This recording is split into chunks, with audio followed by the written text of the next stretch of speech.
Ma'am जो आपने question भेजे हैं उसमें क्वेश्चन नंबर 111 और 112 वो शियर फोर्स और बेंडिंग मोमेंट से रिलेटेड है। इसमें मैं एक क्वेश्चन को थोड़ा सा डिटेल में बताऊंगा, जिससे कि इस टाइप का कोई भी क्वेश्चन होगा जिसमें भी शियर फोर्स और बेंडिंग मोमेंट पूछा होगा उन सब में कॉन्सेप्ट सेम होता है। तो इसलिए क्वेश्चन में थोड़ा सा ज़्यादा टाइम लेके शियर फोर्स और बेंडिंग मोमेंट से रिलेटेड जो भी क्वेश्चन होगा वो इसके बाद सोल्व हो जाए, ऐसा कोशिश करूँगा। इसमें एक बीम दिया गया है, बीम पे दो लोड लगे हैं डब्लू डाउनवर्ड, यहाँ पे सपोर्ट है और हमें सी इसका मिड पॉइंट है। ये डिस्टेंस इसकी पहला लोड जो लगा है इस कोने से ए डिस्टेंस पे, दूसरा इस कोने से ए डिस्टेंस पे, सी पूरे बीम का मिड पॉइंट है, सी इज़ द मिड पॉइंट। हमें पूछा है कि इस पॉइंट सी पे शियर फोर्स कितना होगा, shear force at point C कितना होगा, ये क्वेश्चन में पूछा है 111वां नंबर पे। तो शियर फोर्स और बेंडिंग मोमेंट का कोई भी क्वेश्चन होगा उसमें हमारा सबसे पहला काम ये रहता है कि हम ये जो सपोर्ट रिएक्शंस हैं, सबसे पहले हम एफबीडी बना लेते हैं, फ्री बॉडी डायग्राम। और अगर मैं एफबीडी बनाता हूँ तो ये लोड तो एक्सटर्नल लोड है झुके तो आएंगे, ये सपोर्ट पे कोई रिएक्शन होगा, सपोर्ट रिएक्शन, उसका मुझे पता नहीं कितना होगा, मैंने उसको मान लिया R1। दूसरे सपोर्ट पे कोई ना कोई रिएक्शन होगा, मैंने उसको मान लिया R2। तो मेरा सबसे पहला काम यही रहता है कि मैं इन R1 और R2 की वैल्यू फाइंड आउट करूँ। कोई भी question shear force bending moment का होगा, सब में मुझे वही करना है। और ये दो अननोन है तो उसके लिए मेरे को दो इक्वेशन चाहिएंगी। दो इक्वेशन में पहली इक्वेशन मेरे को फोर्स से मिलती है, इक्विलिब्रियम की इक्वेशन, कि summation of forces downward forces equals to summation of upward forces. तो अपवर्ड फोर्सेस इसमें R1 और R2 हैं, तो समेशन ऑफ R1 और R2 should be equal to summation of downward forces W plus W। तो R1 plus R2 equals to 2W। Equation 1 आ गई। Equation 2 होती है मोमेंट किसी भी पॉइंट के अबाउट जीरो करेंगे हम, या तो x के अबाउट या तो y के अबाउट।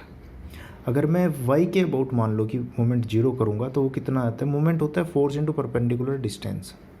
तो R1 इंटू R1 की इस पॉइंट से डिस्टेंस, सपोज ये L1 है तो R1 into L1, R1 into L1 ये मोमेंट होगा। ये किधर होगा, R1 का y पॉइंट के अबाउट मोमेंट किधर होगा, क्लॉकवाइज डायरेक्शन में, क्लॉकवाइज डायरेक्शन में।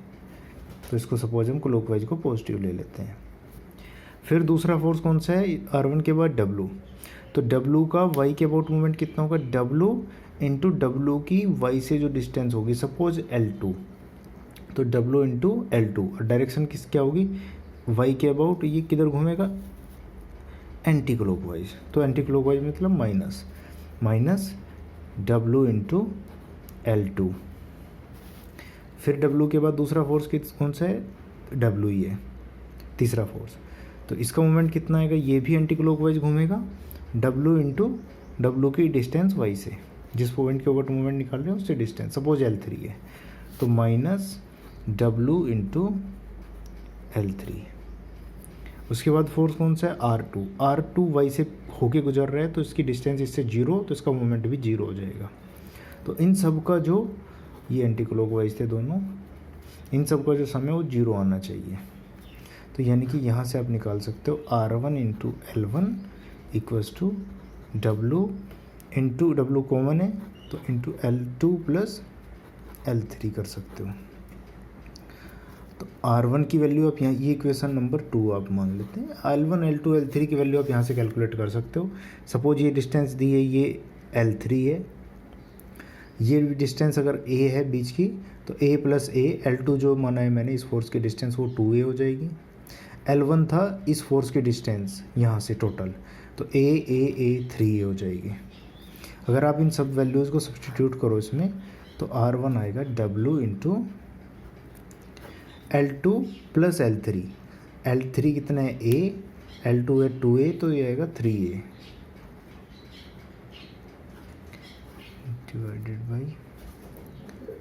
डिवाइडेड बाई L1 कितना है 3A। तो 3A से 3A कैंसिल, तो R1 आ जाएगा W।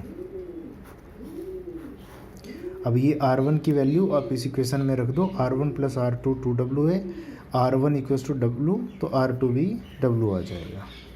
सिंपल इक्वेशन, दो इक्वेशन है, दोनों इक्वेशन को सिंपल सोल्व करना है। सोल्व करके हमारे पास R1 R2 की वैल्यू आ जाएंगी। ये मैंने जानबूझ के सोल्व किया। हालांकि अगर क्वेश्चन, जैसा कि बहुत ज़्यादा चांस है इस एग्ज़ाम में ऐसा ही आएगा, अगर क्वेश्चन ऐसा है जिसमें लोडिंग सिमेट्रिक है, जैसे कि इसमें आप देखो ये भी डिस्टेंस A, ये भी A, ये भी लोड W, ये भी W, मिड पॉइंट, तो लोडिंग जो है बिल्कुल सिमेट्रिक है, C पॉइंट के अबाउट जैसा इधर है वैसा ही इधर भी है। तो अगर ऐसी सिमेट्रिक लोडिंग हो तो उसमें रिएक्शन फोर्स जो होते हैं वो इक्वल होंगे, ठीक है। और अगर इक्वल होंगे तो R1 plus R2, suppose R plus R 2R बराबर 2W, तो R बराबर W, तो R की वैल्यू W आ जाती, ऑटोमेटिकली हम डायरेक्टली वहाँ से भी निकाल सकते थे, ठीक है।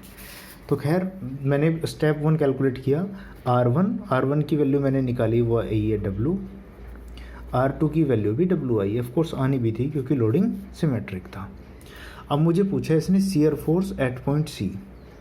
शियर फोर्स कभी भी किसी भी पॉइंट पे मुझे निकालना हो, उसका कॉन्सेप्ट क्या है? कॉन्सेप्ट यह है, वो किसी भी क्वेश्चन में सेम रहेगा कि जिस भी पॉइंट पे मुझे शियर फोर्स कैलकुलेट करना है, उस पॉइंट के किसी भी एक साइड, या तो लेफ्ट साइड या तो राइट साइड के जितने भी फोर्सेस हैं उन सब का एल्जेब्रिक सम करना है। एल्जेब्रिक सम मतलब प्लस माइनस के साथ में। तो शियर फोर्स स्टेप 2 में क्या कर रहा हूँ, step 2 shear force at point C कितना होगा, या तो लेफ़्ट साइड या तो राइट साइड। मैं लेफ़्ट साइड ले रहा हूँ, लेफ़्ट साइड के उस पॉइंट जिस पे मैं शियर फोर्स निकालना है उसके लेफ़्ट साइड के सभी फोर्सों का एल्जेब्रिक सम, ठीक है। तो इसके लेफ़्ट साइड में सभी फोर्सेस कौन कौन से हैं, एक तो R1 है, दूसरा W है, डायरेक्शन अपोजिट है, तो ये कितना हो जाएगा, R1 को अगर मैं ऊपर वाली डायरेक्शन को पॉजिटिव मान लूँ तो R1 पॉजिटिव, फिर W माइनस हो जाएगा, माइनस W। सिर्फ दो ही फोर्स लेफ़्ट साइड में, सिर्फ दो ही फोर्सेस हैं लेफ़्ट साइड में, सिर्फ दो ही फोर्सेस हैं, एक R1 है, एक W है। उस जिस पॉइंट पे मुझे शियर फोर्स निकालना है उसके मैं या तो लेफ़्ट साइड कंसिडर करूँगा या तो राइट साइड। जिस भी साइड को कंसिडर करेंगे उसमें जितने भी फोर्सेस हैं उन सब का साइन के साथ एल्जेब्रिक सम करेंगे। सपोज ऊपर की डायरेक्शन को पॉजिटिव माना तो R1 पॉजिटिव, W नेगेटिव, तो R1 minus W। R1 minus W कितना हो गया, R1 की वैल्यू अभी अभी हमने कैलकुलेट करी, वो कितनी आई थी, W। सो W माइनस W यानी कि 0। तो shear force at point C will be 0। ये मेरा आंसर हो गया क्वेश्चन नंबर 111 का।